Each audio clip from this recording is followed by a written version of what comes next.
Well, hi, I'm Michael Medvedev or Misha. I'm a junior at Williams on the tennis team and co-founder of Earth Caps.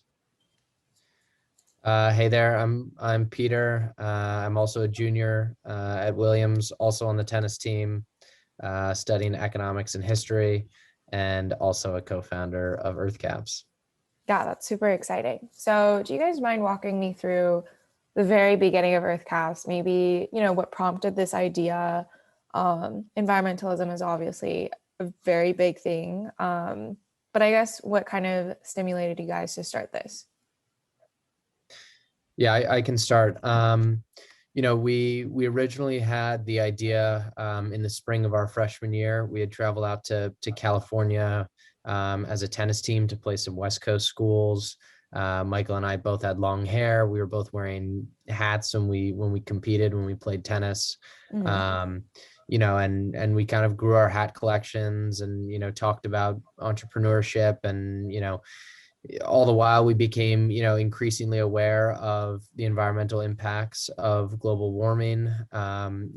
Michael's taken a lot of environmental studies courses at Williams, and we've taken a class or two on the economics of climate change and how that whole system works. And so we kind of combined our passion for entrepreneurship with our care for the environment Mhm. to found EarthCaps the summer after.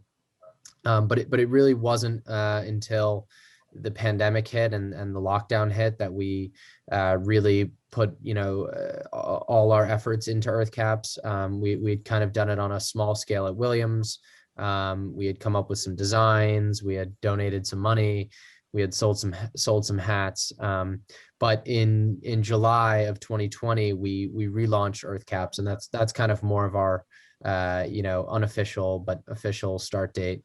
And we partnered with 4 different NGOs, one of which is actually founded by a Williams alum. That's Mhm. Bondi Shams. We partnered with 4 NGOs and we committed to donating $5 for every EarthCap that we sold to the respective NGO. And then, at the same time, we've been working really hard. Michael's been spearheading the effort to develop an eco-friendly EarthCap. So that's an EarthCap that's made out of recycled PET plastic and organic cotton. And so we're really excited about that. And we're really also, we're excited about the implications of that, what we can do with it. Hopefully we're going to be moving into a larger retail and customization sphere where we can design bulk orders of hats for organizations, companies, universities Yeah. that'll be sustainable and eco-friendly. Yeah, no, that sounds awesome. And I think maybe if we could talk a bit about just formulation in terms of, when you're just getting this started, that process, obviously it's always hard to get something off the ground. What are some obstacles that you guys encountered in the beginning? Um, let's see. Well, I'll start this one, Pete. You can think of anything else. You can jump in. There's one obstacle I think that we struggled with was last summer when we sort of relaunched and really, sat down and wanted to quickly grow, Yeah. was partnering with organizations and nonprofits that we knew were doing, amazing work and battling climate change. And when we reached out to a lot of them, they kind of just ignored us or said, we don't really work with such small brands like you, or that their donation requirements every year were in the hundreds of thousands. And we said, we'll keep in touch. But so that was definitely one obstacle, was really getting our foot in the door and finding some really great partners to partner with.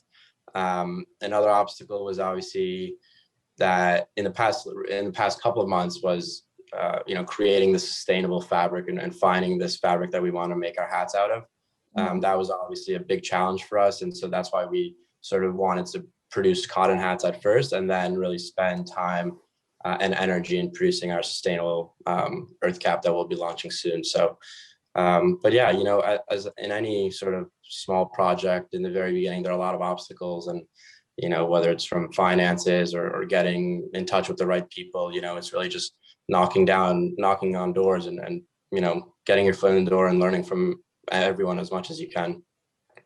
Yeah, and just to add quickly, and even on like a smaller, more trivial scale, I think obviously the pandemic, disrupted our production and our supply chain quite significantly, and then it also disrupted kind of our business relationship, just in the fact that we were apart for many months, months that normally we would have been together. And we lived together sophomore year, for example, but we were apart, and we were doing all of our remote work, our work remotely, which obviously isn't an issue that's been particular to us, but everyone's had to deal with it.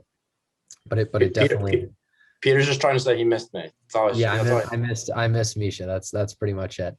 He didn't miss me so much, but no, it definitely was more difficult to coordinate things. And I also think that remote work probably inhibits creative collaboration a little bit. So and we were also 19, 20, 21 when we started this thing, and had relatively no business experience. So I think that's just a general obstacle. Yeah, that's definitely true. And I think maybe if we could touch on, how priorities are different from back then to today. What are your concerns for the next year down the line versus when you were just starting and, you weren't even sure that you would formally go after it like you are today? Mm-hmm.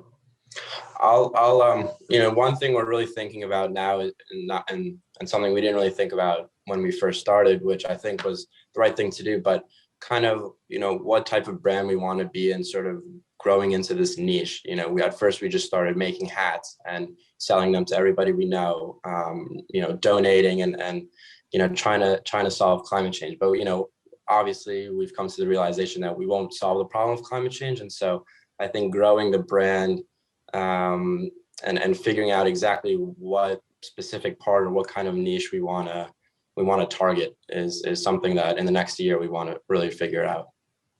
Yeah, like Michael said, I mean, we do have lofty goals and big goals, which I think is great on the one hand, but when those goals are too loose, or they don't have a strategic plan or a way to get us there, it can seem kind of challenging, and the road ahead very expansive and unending.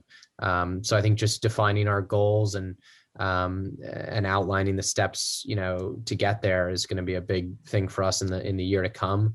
The other thing is to keep developing new products and to keep innovating the products we've already developed. So obviously, we're launching our recycled PET plastic sustainable hat, in the next month or so, which is really exciting. And it's comfortable, adjustable. It's designed well, so we're excited about that. But pushing the design of the hat, trying to innovate the hat and improve its function has proved challenging, and will continue to prove challenging.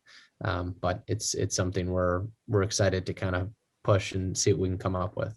Yeah, no, definitely. And I did notice that you guys have another venture.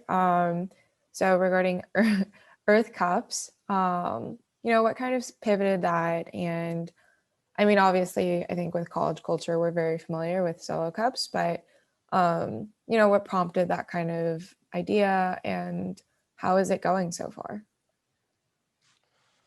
Oof. So yeah, I mean, Earth Cups was kind of an idea that sparked in my head last summer, around June time. And, as we're all familiar with the compostable cups that we have in our dining halls, or, that water cups, and they say they're compostable and biodegradable, but they look and feel like plastic. That kind of just really interested me. And so I did a little more research and really wanted to know what was behind that material. And, turns out it's made out of cornstarch, it's plant-based. And so that's what makes it compostable. If it gets put in a compost bin, it gets properly composted in about 90 days. Whereas, Solo Cup and other polystyrene cups, disposable cups, they just get thrown into the trash and end up in our landfills and, last for thousands of years. so really the idea just hit me one day where, you know, if we could make a 16-ounce cup that looks and feels like a solo cup and is compostable, then, you know, it's a solution to a really big problem.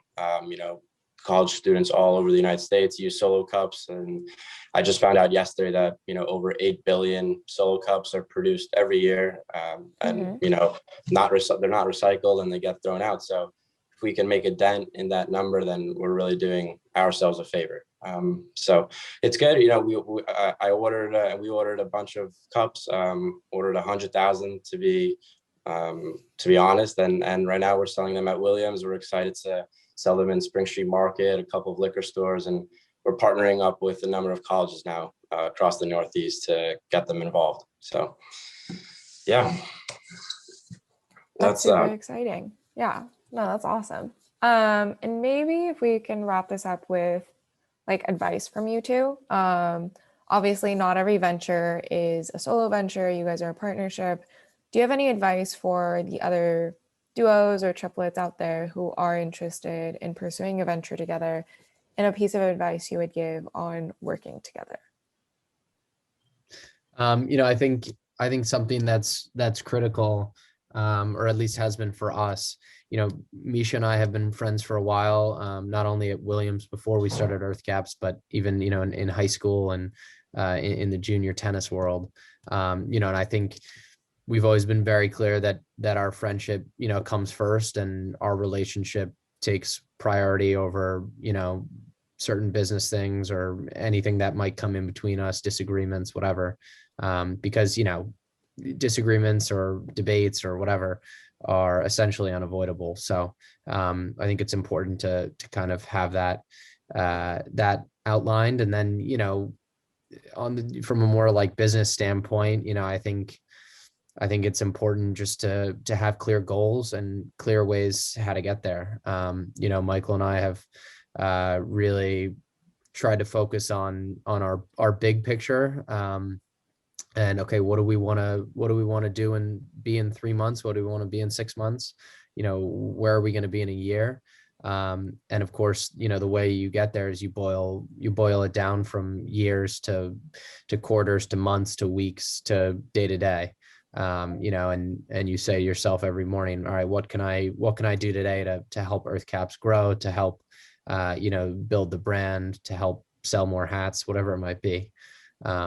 You know, and then just we're constantly pushing each other. You know, one of us comes at the other with an idea, the other one comes back with a better idea or a push, or a reservation or whatever it might be. So, you know, I think creativity is definitely maximized when you have more people or several people or even two people just going back and forth. Yep. Yeah, I agree with all that. I echo all that. I'll just add quickly, I think honesty between partners is really important. You know, setting out your goals and you know, I don't know, just being on the same page and being honest with each other is really important. And that's, you know, the only way to really grow a company. And just quickly, in terms of starting a company, I think what we're trying to do with Earth Caps and Cups, and which we hope is pretty obvious, but we're really focusing on donating and giving back to communities and making an impact one way or another. So for any startup or company or project or whatever, if you can make it you know, possible to give back to the community and make the world a better place, then do it. Yeah. And obviously, you know, I think that goes beyond just the impact that you can have. It also translates to you, the business creator, on a daily basis. I mean, you know, Earth Caps doesn't feel like a glow discussion post or a reading quiz or, you know, something that you are kind of dragging your feet to do it. Instead, it's more exciting, it's more rewarding. We feel more like purpose driven, which is nice. You know, no offense to discussion posts or quizzes. I mean, those can be fun too, but Earth Caps is more fun. And never think an idea is too big and it's impossible, you know. And I think if you have a really great idea, and now is the best time to do it, you know, when we're young and have a lot more free time, and yeah, if you have an idea, I'd say just go for it. You know, what's the worst thing that happens?